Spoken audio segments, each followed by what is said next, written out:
Hola, muy buenos días a todos. Los saludamos de su comunidad cristiana La Roca de Betel. Hoy tenemos un tema que nos atañe a todos. El día de hoy leeremos y escudriñaremos Segunda de Crónicas 25.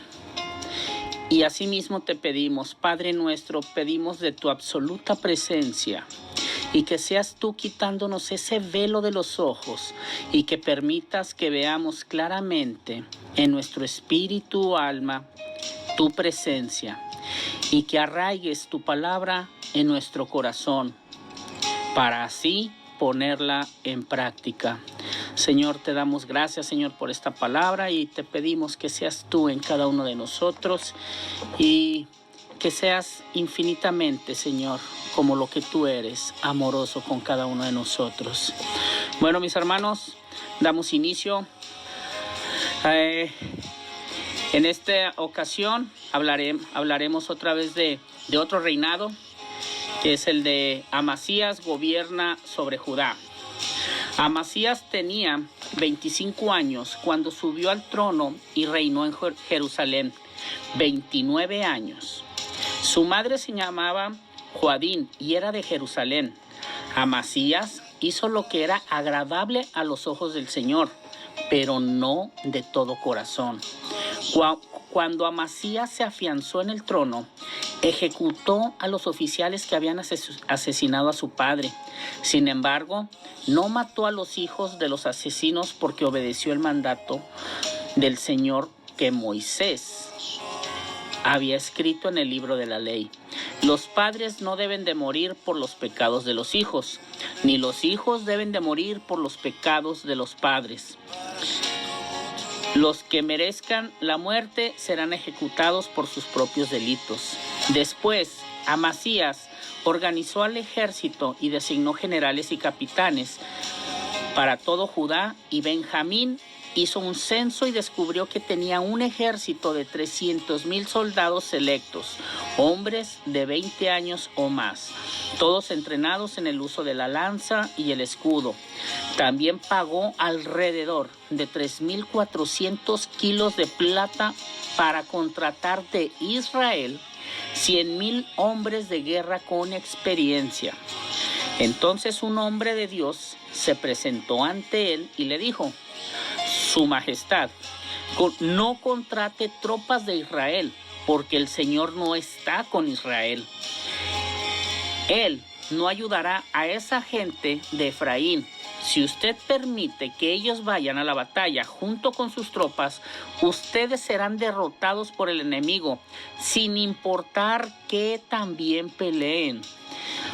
Dios los derribará porque Él tiene el poder para ayudarlos o para hacerlos tropezar. Amasías le preguntó al hombre de Dios: ¿pero qué de toda esa plata que pagué para contratar al ejército de Israel? El hombre de Dios contestó: el Señor puede darle a usted mucho más que eso. Así que Amasías dio de baja a las tropas que había contratado y las envió de regreso a Efraín. En consecuencia, se enojaron con Judá y regresaron enfurecidos a sus casas. Luego Amasías se armó de valor y dirigió a su ejército al valle de la Sal, donde mataron a 10,000 soldados edomitas de Seir.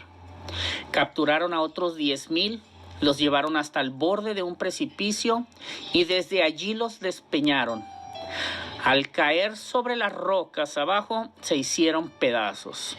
Mientras tanto, las tropas contratadas que Amasías había enviado de regreso hicieron incursiones en varias ciudades de Judá, entre Samaria y Bet-Horón. Mataron a 3,000 personas y se llevaron un gran botín. Cuando el rey de Amasías regresó de masacrar a los edomitas, trajo consigo los ídolos que le había quitado a la gente de Seir. Los puso como sus propios dioses, se inclinó ante ellos y les ofreció sacrificios. Esto hizo enojar mucho al Señor, quien le envió un profeta para que le preguntara: ¿Por qué acudes a dioses que ni siquiera pudieron salvar a su propio pueblo de tu mano? Pero el rey lo interpretó y le dijo: ¿desde cuándo te nombré consejero del rey? Cállate antes de que te mande matar.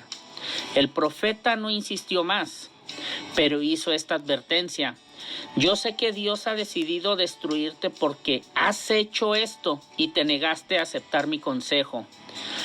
Después de consultar con sus consejeros, el rey Amasías de Judá envió a Joás, rey de Israel, hijo de Joacás y nieto de Jehú, el siguiente desafío: ven y enfréntate conmigo en batalla. Entonces el rey Joás de Israel respondió a Amasías, rey de Judá, con el siguiente relato: en las montañas del Líbano, un cardo le envió un mensaje a un poderoso cedro: entrega a tu hija en matrimonio a mi hijo. Pero en ese momento, un animal salvaje del Líbano pasó por allí, pisó el cardo y lo aplastó. Tú dices: he derrotado a Edom, y estás muy orgulloso de eso, pero mi consejo es que te quedes en casa. ¿Para qué causar problemas que solo te traerán calamidad a ti y al pueblo de Judá? Sin embargo, Amasías no le hizo caso, porque Dios estaba decidido a destruirlo por haber recurrido a los dioses de Edom. Entonces, Joás, rey de Israel, movilizó a su ejército contra Amasías, rey de Judá.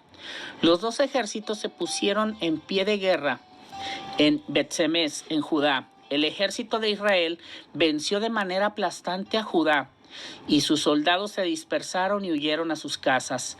En Bet-Semes, el rey Joás de Israel capturó a Amasías, rey de Judá, hijo de Joás y nieto de Ocasias. Después lo llevó a Jerusalén, donde demolió 180 metros de la muralla de la ciudad, desde la puerta de Efraín hasta la puerta de la esquina. Se llevó todo el oro y plata y todos los objetos del templo de Dios que habían estado al cuidado de Obed-Edom. También se apoderó de los tesoros del palacio real y tomó rehenes. Luego regresó a Samaria. Amasías, rey de Judá, vivió 15 años después de la muerte del rey Joás de Israel. Los demás acontecimientos del reinado de Amasías, desde el principio hasta el fin, están registrados en el libro de los reyes de Judá y de Israel. Después de que Amasías se alejó del Señor, hubo una conspiración en Jerusalén contra su vida, y el rey huyó a Laquis, pero sus enemigos mandaron a unos asesinos tras él, y allí lo mataron. Llevaron su cuerpo sobre un caballo y lo enterraron con sus antepasados en la ciudad de David. Esta es palabra de Dios. Bueno, mis hermanos, aquí nos habla muy claramente.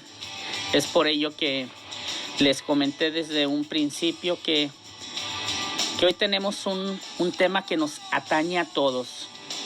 Nosotros escuchamos las escrituras, escuchamos a este rey que en un principio hizo cosas agradables, pero vamos a ver a profundidad y cuál es el mensaje que Dios tiene para cada uno de nosotros.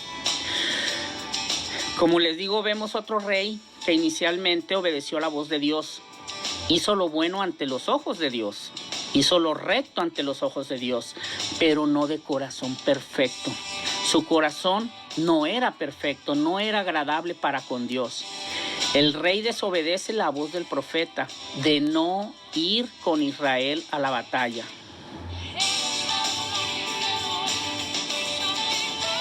Ahí está obedeciendo el rey.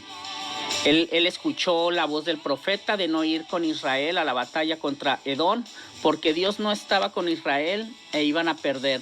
El rey había pensado y asumido que el ejército de Israel era grande y numeroso y que iban a ganar.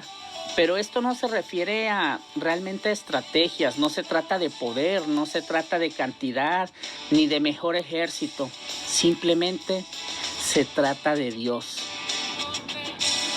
Dios da la victoria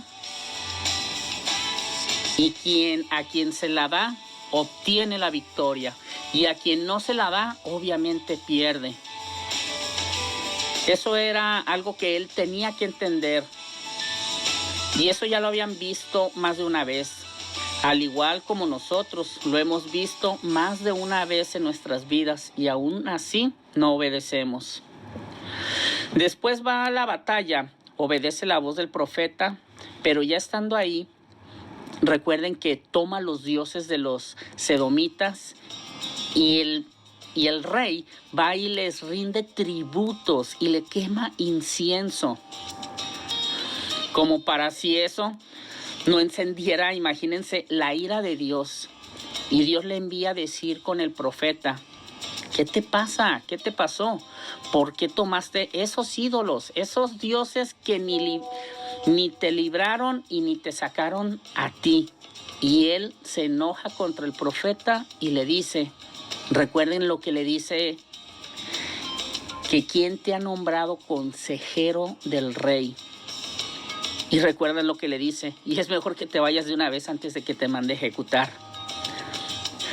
No había entendido realmente él no había entendido realmente que el que hablaba era el Rey de Reyes, era Dios, por medio de ese profeta. No quiso prestar oído y tampoco prestar atención. Es por ello que a partir de ahí empieza en bajada su reino hasta su muerte. Nosotros tenemos que tener, en esta palabra hay mucho que agarrar, porque nosotros tenemos que tener un corazón íntegro y perfecto ante Dios. Debemos tener cuidado y recordemos que es con mucha facilidad que nuestro corazón se puede desviar. Hemos visto la mano de Dios en nosotros. Deberemos de aferrarnos a Él. No seamos tan permisivos o vacilantes realmente. No nos dejemos llevar. Acerquémonos para tener un corazón conforme al de Dios. Sepamos que quien nos da la victoria es Él. Que nos quede muy claro. No son nuestras estrategias, no son las ideas, no son los buenos planes que podamos tener. Por muy buenas estrategias o listos que nos creamos, recuerden que quien nos da la victoria es Dios y es de Él.